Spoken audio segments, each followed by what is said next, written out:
English రాకపోతే software job ని crack చేయడం కష్టమవుతుంది అంటారా ఇప్పుడున్న మార్కెట్ ప్రకారం కనుక మనం చూస్తే? అంటే మ్యాండేటరీ కాదండి, బట్ కొంత కమ్యూనికేషన్ స్కిల్స్ ఉండాలి మేనేజ్ చేయడానికి. అంటే ఇప్పటికిప్పుడు రావాలి ఇంగ్లీష్ రావాలి అంటే రాదండి.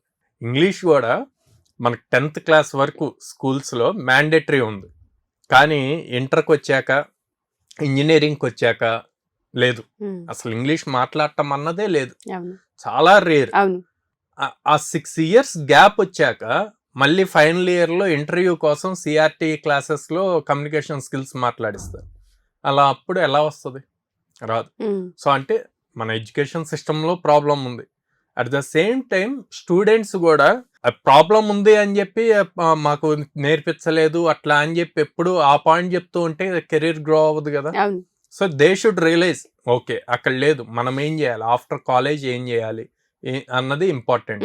సో ఇక్కడ పేరెంట్స్ కూడా రియలైజ్ అవ్వాలండి. వీడియో చూసేవాళ్ళు చాలా మంది పేరెంట్స్, ఓకే కాలేజ్కి ఎంత పే చేస్తున్నాం వాళ్ళు ఎందుకు నేర్పించరు, మళ్ళీ వేరే చోట ఎందుకు జాయిన్ చేయాలన్న థాట్ లో ఉంటారు ఎప్పుడు కూడా.